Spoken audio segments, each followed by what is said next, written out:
Fears of nuclear disaster continue in Ukraine, as the Zaporizhzhia power plant's last reactor was disconnected from the grid on Monday after Russian shelling disrupted its power lines.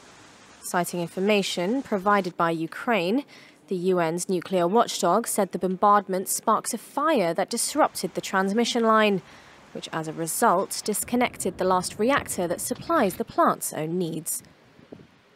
Ukraine informed the IAEA that this backup line will be reconnected once the fire has been extinguished.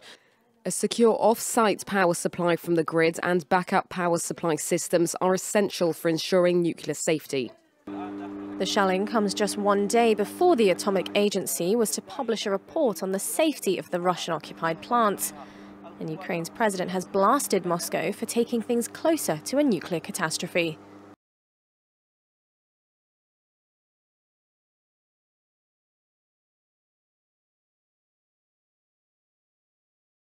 The first group of soldiers from Germany have arrived in Lithuania as part of NATO's plan to beef up its eastern flank. As Russia's war in Ukraine nears 7 months, around 100 armoured infantry troops and up to 40 military vehicles will expand the command element of the 41st Tank Brigade. Nearby in the Baltic Sea, the first US Navy amphibious assault ship in at least 20 years takes part in international exercises.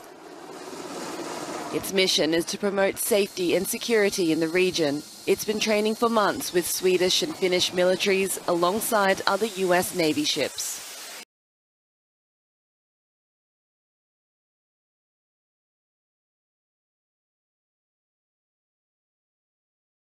Rescue teams are searching for hundreds of people left stranded or feared missing a day after a strong earthquake hit southwest China. At least 65 people are now known to have died when the 6.8 magnitude quake struck Sichuan province. Millions of people in the region were already dealing with a COVID-related lockdown.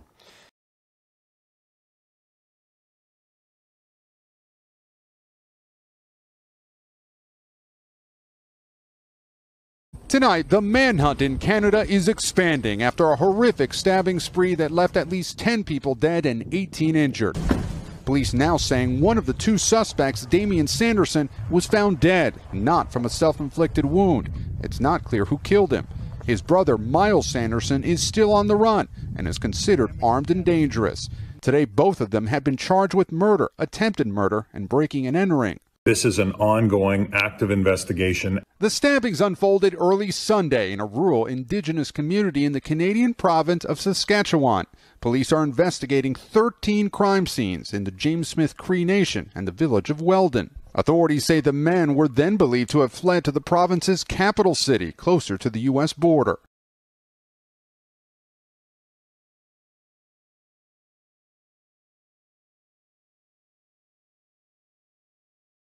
The pursuit of justice for Shireen Abu Akleh within Israel ended on Monday. As widely expected, the Israeli military announced its soldiers did not violate procedure, and there will be no criminal investigation into her killing while on assignment in the Jenin refugee camp in May. A senior military official offered condolences and called Shireen's death a devastating loss of life. The military report concluded that after multiple internal investigations, there was a high probability an Israeli soldier accidentally shot Shireen, but it could not be determined conclusively. The official says with 100% certainty, Israeli soldiers did not target Shireen or any other journalists that day. And if an Israeli bullet killed her, it was a mistake.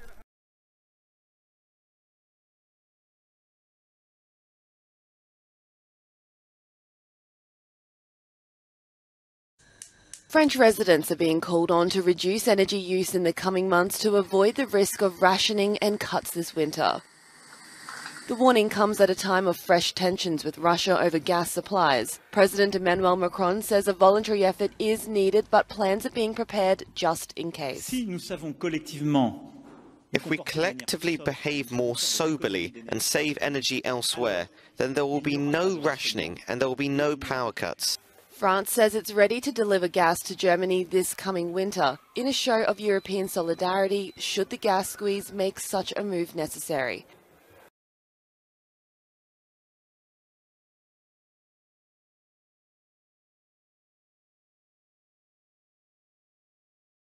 Thousands of students gathered in Budapest to march in solidarity with Hungary's teachers, who are facing low pay and poor working conditions.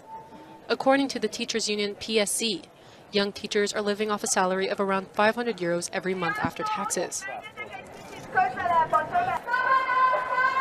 Demonstrators chant, "Free country, free education."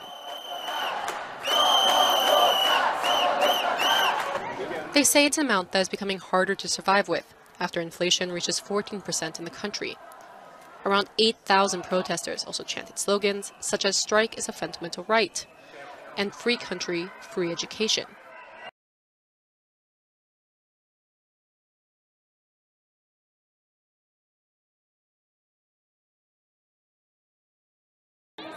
The death toll from a measles outbreak in Zimbabwe has risen to almost 700 children, the country's Ministry of Health has said. Some are calling for the enactment of legislation to make vaccination mandatory in a country where anti-modern medicine religious sects hold sway on a large swath of the population of 15 million people.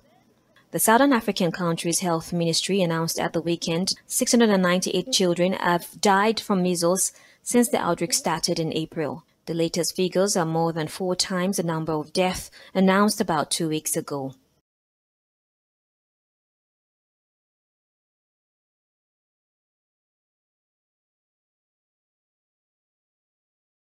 Giant waves washing over streets and downpours bringing power blackouts. Jeju Island suffered heavily from Typhoon Hinnamnor overnight. Around 8:40 p.m. last night, high waves crashed over seawalls in the city of Seogwipo. Reports from Seogwipo port said monstrous waves had towered over the 45-meter-high bridge located there. Some parts of the island saw power blackouts too. According to the Korea Electronic Power Corporation Jeju office, over 16,000 households were left in darkness as of 3 a.m. on Tuesday.